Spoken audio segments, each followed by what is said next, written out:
stage, they could become more worldly, and then they can create new possibilities for themselves and their communities.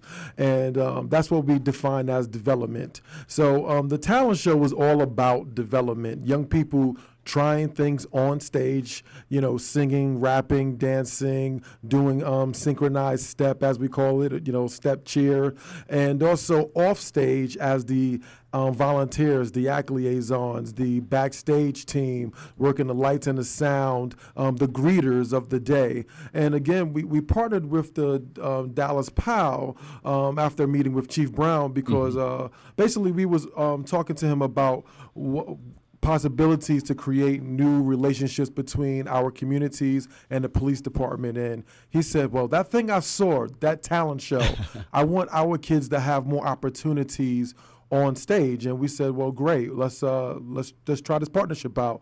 So for the last 4 weeks, the Dallas POW police officers and young people, we've been knocking on doors in the Vickery Meadow housing developments, some of the poorest houses, and inviting every single one out to the talent show. We've met over 500 people knocking on doors.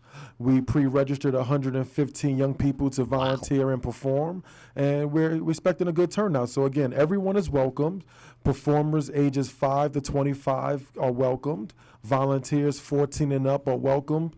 But we want the entire community to come and support our young people in a new way in these new performances as the young people lead this community activity. Beautiful. And Sean, with what Antoine is doing along with Dallas Police Chief Dave Brown, it seems like we're getting our young people involved. We're dethroning this concept about the anti-police mentality, just kind of working together on one accord. Sean, just talk to us about this, because this is something that's positive happening in our community. Well, I know one of the things that I noticed when you were talking about our partnership is you were using some of the new language that we're using, which is the Dallas Police Activities League. And for so long, it's been recognized, and PAL is over 100 years old across this country, but athletics was so much the dominating portion of the program, whether it be baseball or football or basketball. We had midnight basketball last night, which was excellent. But now we're seeing more types of activities that officers are being able to involve our youth with. Like I was up this morning, and we have our mentoring program going on in Tasby today. We have a gardening program that we're working on. So this is a long list of activities that is a way for officers to build that community trust, for us to expand our community policing, expand our community footprint through an innovative partnership. Through police officers and performance-based engagement. I mean, this is not something that you would normally fit the police department with, but this partnership, as Antoine said, over the last 4 weeks, and we worked together a couple of months ago as well. This has been a great partnership, and really it is a testament to the leadership of Chief Brown and a testament to the leadership of the All-Stars Project from New York, who really also had a vision for this for quite some time. Amen, amen, amen. So, when people say, nobody's doing anything good, all we hear is bad news about the police. But this is an effort here in order to improve the police community relations and engage our young people and teenagers from what are considered to be poor, disadvantaged areas across Dallas in productive and positive after-school activities here. And this is something that's just really, really positive here. And I'm looking at some of the, so the young people are there, they're rapping, the police are there, everybody's rapping. It sounds like a great environment here. Yeah, it is. So to tell you how the day goes, again, we start with, and this is the secret, we start with an auditions. And everyone who comes to audition makes the show. So the POW officers and the young people tomorrow are going to create a congratulations chorus where after every act we say, congratulations, you made the show. And what I always love about it is that you see that the young person that comes after is still nervous. It doesn't change the fact that young people are nervous about performing. So one thing that the talent shows foster is this self-confidence that when you get on stage and somebody applauds for you and it says, I appreciate what you're giving me on that stage, people feel they feel anew. they get off that stage going, wow, I was respected. And a lot of times our young people don't have that opportunity to feel that every single day, to be respected, to be wanted.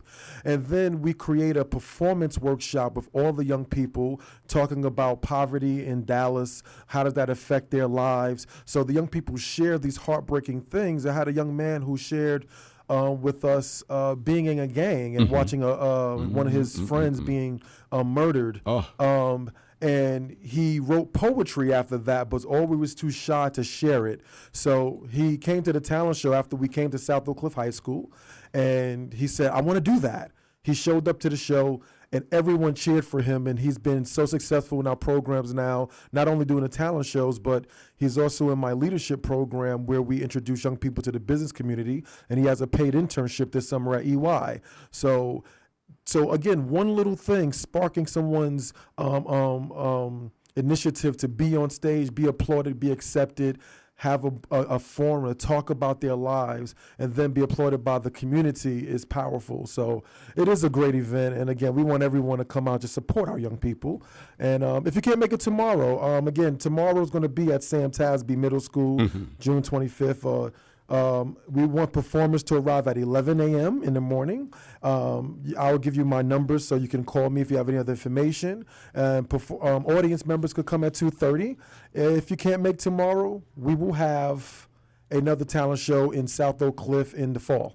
And what time do the performances actually start? Because you want the performers there at 11, but what time do the performances start? Great. So the doors open at 2:30 for the audience members, and show will begin at 3. Okay. And Sean, one other quick question here about this area here, this Vickery Meadows area. What can you tell us about that area? Well, Vickery Meadows is an area that we work to do a lot of. Well, we try to do a lot of work in. There's some of our tag areas are what some people call our police hotspots are adjacent to that area. We know that it's an area where there are a lot of immigrant families that are new to America, and a lot of times when people think of immigrants, they think of one part of the world, but there are people literally dozens and dozens of languages that are spoken in this Vickery Meadow area. So about 47. Over 40 languages that are spoken just in the area in those middle schools. So it's an area that can use a lot of what some people say TLC. And it was an area that we identified very quickly that would be a great place for us to start our partnership, which, as Antoine says, we're looking to expand throughout the police department, throughout the city of Dallas. All right, I'll tell you what, we're going to pause right now for just a quick break. And when we get back, a few more comments here. We're talking here with Sean Williams of the Dallas Police Department and Antoine Joyce.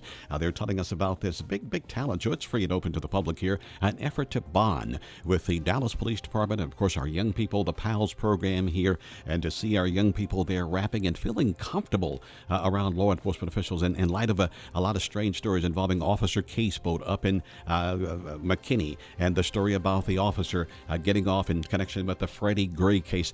There's still a lot of tension, but here in Dallas, we're trying to work it out. We'll be back with more right after this.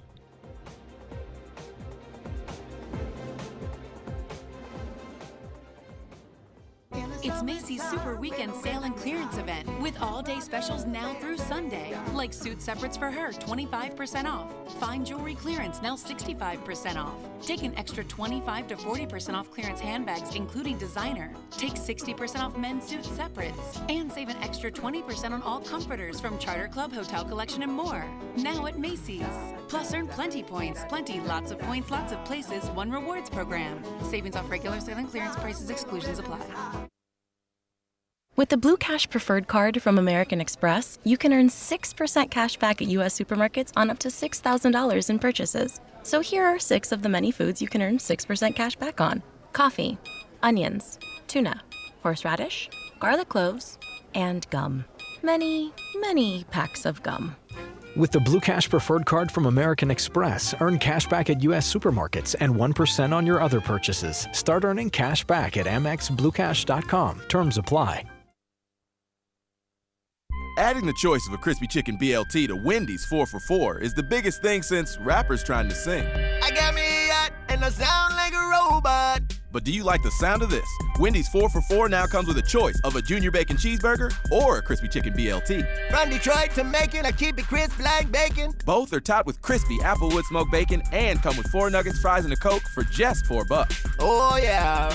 At participating Wendy's for a limited time, meal includes small fries and a drink. Not valid in Alaska and Hawaii. I am not a fan of surprises, so I love that Wells Fargo sends alerts if my account balance gets too low or if any unusual activity is detected on my debit or credit cards. From knowing when your direct deposit cleared to helping you avoid fees, our account alerts keep you informed and in control. It's like when I moved and my HBCU alumni network helped me find the best neighborhood, the best schools, and of course, the best barbecue. Wells Fargo wants you to know where you stand with your banking, because knowing where you stand feels good. Wells Fargo, together we'll go far. Availability may be affected by your mobile carrier's coverage area. Wells Fargo Bank N.A., member FDIC. Hear us clear. Hear us clear 24 hours a day on the World Wide Web at KHVNAM.com. Your gospel music station, Dallas Fort Worth. Standing for Jesus. Heaven 97 KHVN. We welcome you back to Community Forum on Heaven 97 KHVN. I want to give a hallelujah shout out to all the delegates in town for the Higher Ground Convention that's been going on at the Potter's House. I do believe it's going to wrap up today. And of course, last night, Bishop T.D. Jakes brought the word, a powerful word. Right now, it's KHVN telephone time at 12:24. All of your favorite gospel is here 24/7 on Heaven 97 KHVN. And right now, we're talking here with Antoine Joyce and Sean Williams, representing the Dallas Police Department and also the All-Stars Project of Dallas and the PAL program of the Dallas Police Department. They're presenting an all-star talent show. Everything is free and open to the public here.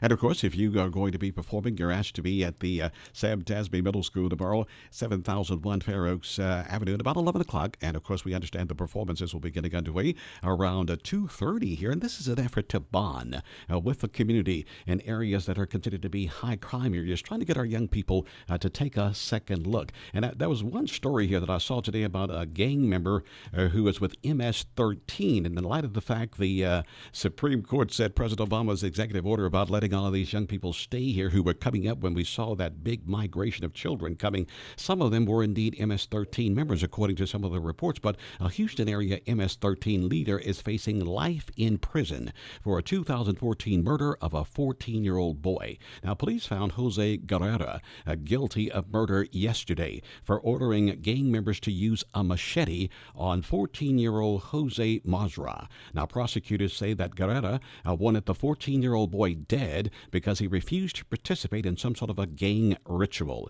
Defense attorneys unsuccessfully argued that the gang members who testified against the 22-year-old were liars and could not be trusted. And see, this is the kind of thing we're trying to keep our young people out of, because a lot of the hip-hop music in this day and time, no offense to K104 and 97.9 to beat you all are just doing what the industry tells you to do. A lot of that music eggs on death and destruction in these gangs. And we know that there are private prisons now that need young people in those prisons so that the stockholders of the private prisons can make money. So, Sean and Antoine, as we come back to you tomorrow, this effort here of trying to keep our young people on the straight and narrow, we can't thank you enough for what you're doing. You for giving us the forum, because as you said, there's a lot of misconception, misperception, and then, to be fair, this doesn't happen in every part of the country. Chief Brown has really made it his business to be about community policing, and so this kind of interaction is what he envisioned, and it was not something that was always embraced from the beginning, but for sure over time, officers have really seen the value. And as you mentioned, some things that have happened in other places, they've seen the value that we've had these community relationships ahead of time, so that when things happen that they may have questions about, it's not the first time we've sat down and talked to each other. It's not the first time that they've seen us. And, we're getting a lot of value, Robert, out of the foot patrols that officers are doing, going out each and every day in different parts of the community, sometimes walking with council members just to sit and ask questions to the folks that they're seeing. And so this is very important to crime reduction, helping to solve crimes, helping to clear cases. That's all part of the larger picture of why we're doing these kinds of events. Beautiful. And Antoine, one last quick point for you, and then we've got to get some more news, and I got a couple more interviews coming up. City Councilwoman Carol King Arnold is expected to stop by, and I've got just tons of news to report here. This has been an incredible news week. But Antoine, in terms of getting out of gangs and using hip-hop as a language to get to our young people, do you think they're hearing what you're having to say? I think they are. Again, when I came last time, I talked about my story, searching for a gang and using the talent shows to do something. And that's what the talent show was created to combat. young people's idleness. We gave young people something to do. And normally when kids are in gangs, they're looking to be a part of something, some structured activity, some family unit. And so the talent shows give young people something to do, but something positive to be a part of that's bigger than them, and something where they can create, new possibilities for themselves, but also for their communities and their city. So the young people hear us loud and clear. And again, we don't do this just in Vickery Meadows. We're in South Oak Cliff. We're in West Dallas. We'll be going to Pleasant Grove this year, next year. So we're looking to create a large grouping of young people, if you will, a large positive gang of talent show young people here to come. All right. And by the way, if churches would like to get in touch with you guys and maybe have you come and talk to the young people, how can people reach you? Great. So you can start by our website for the All Stars Project of Dallas. That's www.allstars.org. That's all one word, allstars.org. Mm-hmm. You can also reach me at 214-382-5890. And I'm going to give you my cell number, everyone. 972-776-6584. And as everyone else, we're on Twitter, ASP of Dallas, Instagram, ASP of Dallas, and on Facebook, All Stars Project of Dallas. All right, that sounds good. And Sean, by the way, the July 14th Dallas Youth Forum, is that still shaping up? Absolutely, and we want to thank you as usual for helping us. We're about to reach our goal, which as of the end of the day today, my goal has been to have 300 people registered for this event. We want to get over 1,000 kids out. We are, last I checked, at about 260 registered already for this event. So your listeners can go to DallasPDYouthOutreach.eventbrite.com. Sign up. They're 10 to 15-year-olds for our Let's Talk Youth and Police Forum. And we'll have free breakfast, free lunch, celebrity speakers, entertainers. We're giving away prizes. And so this is going to be a great event at the Bill and Margot and Bill Winspear Opera House on July 14th. Beautiful. Well, Antoine and Sean, once again, we thank you, gentlemen, for what you're doing, thank because you, we know you're planting seeds. We're going to see these seeds come up in years to come. But thank you so much for being out there in the trenches, doing the hard work. And once again, we thank you for coming by. Great. Thank you, sir. Thank you. All right, well, we're going to continue to move on here on Heaven 97 KVHN. Now, coming up momentarily, going to be checking in with one of our Dallas City Council members. And I think Councilwoman Carol King-Arnold got a little bit upset at that Dallas City Council meeting this past week when they were dealing with the Southern Gateway project. And we were concerned about that because, you know, we've seen things happen around the Horseshoe where people claim that they're about making sure that everybody can have their say. But when it comes down to having their say, boy, it just makes you wonder if we got a big worldwide conspiracy going on here. I hope that you're hearing me as we're looking at some of these worldwide conspiracies. Speaking of worldwide conspiracies, what's going on with the folks over there in Britain? You mean to tell me they don't want to be a part of the new world order? They're telling the European Union, look, man, get out of here. We're ready to have a sovereign nation once again. But the folks over there in the UK did vote to say, look, we're getting out of the European Union. And some of the folks on Wall Street are saying, now, if you've got a 401k, you can expect some market volatility, some fluctuations in the market, because this could